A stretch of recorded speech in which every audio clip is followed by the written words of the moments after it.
नमस्कार. हितगुजमध्ये आपले मनापासून स्वागत आहे.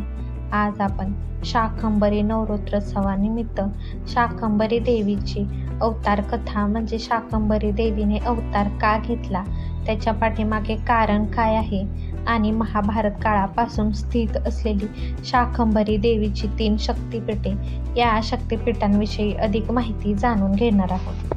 पौष पौर्णिमा शाकंभरी देवीच्या अवताराची कथा सांगते. ही कथा मानवी जीवनाचा खरा अर्थ उलगडून दाखवते. पृथ्वीवर एक राक्षस राज्य करीत होता. त्याचे नाव दुर्गमासूर. तो अत्यंत बलवान आणि पराक्रमी होता. मोठा, धूर्त आणि कावेबाज होता. दुर्गमासूर देवांचा, मानवांचा, ऋषीमुनींचा फार द्वेष करीत असे. देवांचे जीवन वैभवात, सुखात असे. मानव श्रद्धेने जगत होते, समाधानात राहत होते. ऋषीमुनींचे सामर्थ्य श्रेष्ठ अध्ययनात आणि मंत्रशक्तीत होते. हे सारे दुर्गमासूर सूक्ष्मरित्या पाहत असे आणि अत्यंतिक द्वेषबुद्धीने मुठी वळून वळून त्याच्या नाशांचा विचार करी. पण या सर्वांचा नाश नेमका कशात आहे हे त्याला समजत नसे. अखेरीस एक दिवस उजाडला. विनाशकारी अज्ञात शक्तीने दुर्गमासूरला प्रेरणा दिली. शत्रूचे बळ कशात आहे ते ओळखावे. त्या बळापासून शत्रूला दूर खेचावे.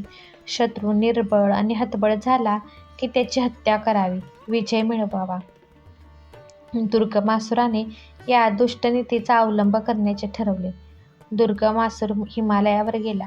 ब्रह्मदेवाच्या प्रसन्नतेसाठी तीव्र तप करू लागला.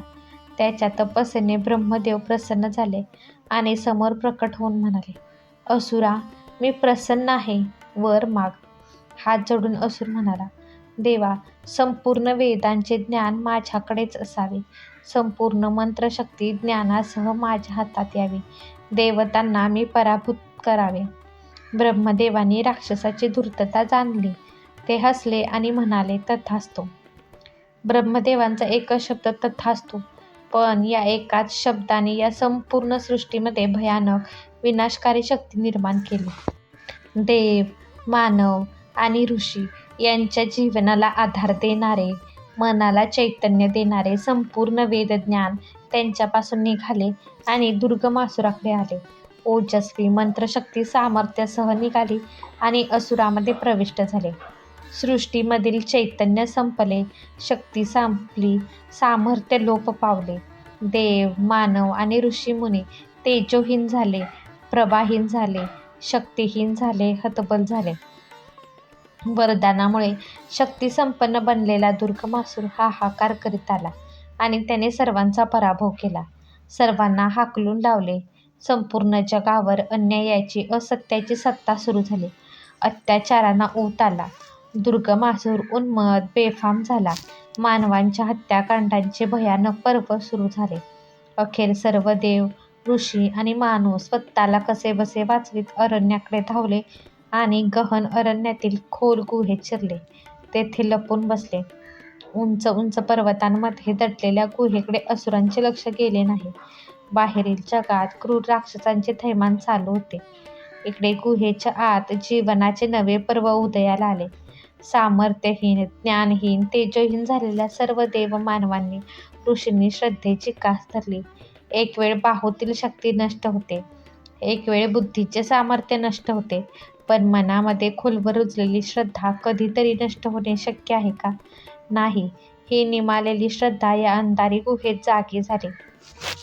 काळ्या अंधारात प्रकाश किरण यावा तसे झाले. सर्व देव, मानव आणि ऋषी जगन्मातेला शरण गेले. आदिमाता महादेवीची उपासना चालू झाली. गुहेतील भयानकता श्रद्धेमुळे आणि उपासनेमुळे संपली. तेथे निर्माण झाली मंदिराची मंगलता. श्रद्धेमुळे मोठा आधार निर्माण झाला. एक नव्या ओजाचा, तेजाचा आणि सामर्थ्याचा प्रत्यय सर्वांना आला. उपासनेला सफलता आली. सर्वांच्या समोर भगवती प्रकट झाली. कशी प्रकट झाली, कसे रूप होते तिचे, आगळे वेगळे आणि भव्य. सृष्टीमधील उंच उंच पर्वत, डोंगर, हिरवेगार झाडे झुडे, नानारंगी फुले पाने, रसरशीत डौलदार फळे, या सर्वांची मिळून देवी तयार झाली. रूप विविध रंगी पण तेजस्वी.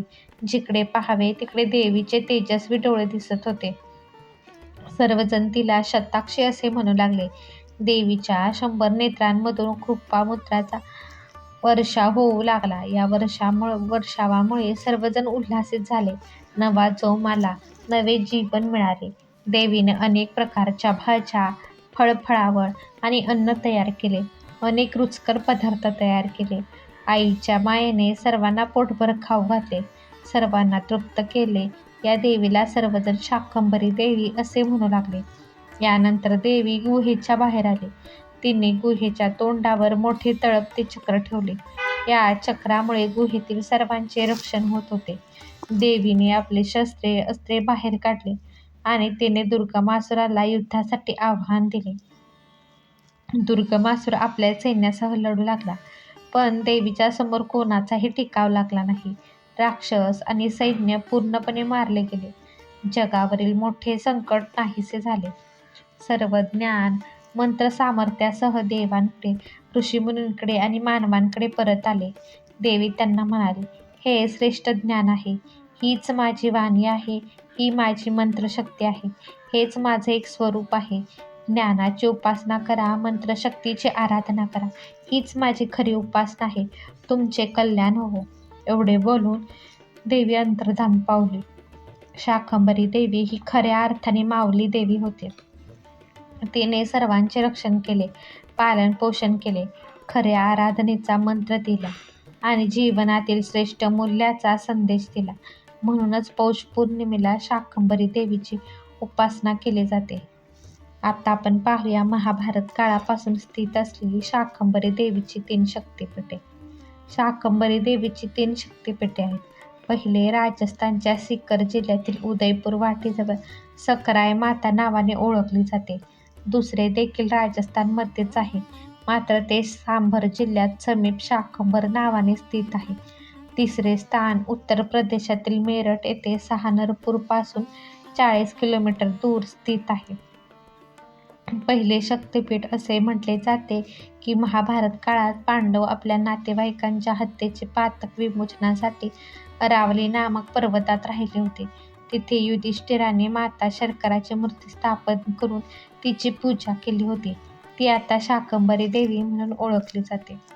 माता शाकंभरी गाय सकराय हे शक्तिपीठ म्हणून ओळखले जाते. मोठमोठ्या पर्वतरांगांच्या मध्ये शेखावटी प्रदेश स्थित, त्याच्यातच सीकर नामक जिल्ह्यात हे मंदिर स्थित आहे. तेथील आमराई, धबधबे, निसर्ग सौंदर्य पर्यटकांना आकर्षून घेते. या शक्तिपीठावर नाथ संप्रदायाचा प्रभाव आढळतो. ही देवी खंडेलवाल वैश्यांची देवी म्हणून ओळखली जाते. या मंदिराचे निर्माण 7व्या शतकात झालेले तिथल्या शिलालेखावरून समजते. या मंदिराजवळ जटाशंकर मंदिर तसेच आत्ममुनी आश्रम आहे. नवरात्रीतील 9 दिवस हा परिसर भाविकांनी गजबजलेला असतो. दुसरे शक्तिपीठ हे राजस्थानमधील सांबर जिल्ह्यात आहे.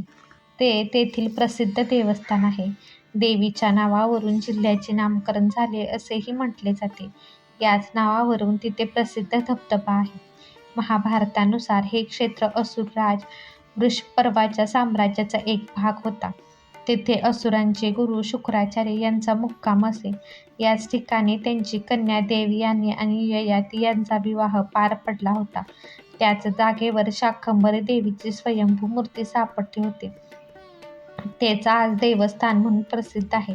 शाकंभरी मंदिराव्यतिरिक्त या परिसरात ययातीच्या दोन्ही पत्नींच्या नावे उभारलेली विशाल सरोवर आहे. ते देखील पर्यटकांना आकर्षून घेते.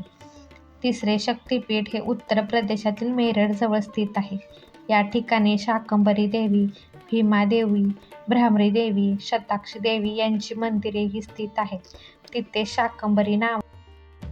हा व्हिडिओ तुम्हाला आवडला असेल तर व्हिडिओला लाईक करा, शेअर करा आणि चॅनलला सबस्क्राईब करा. भेटूयात पुन्हा अशाच एका छानशा व्हिडिओसोबत. तोपर्यंत धन्यवाद.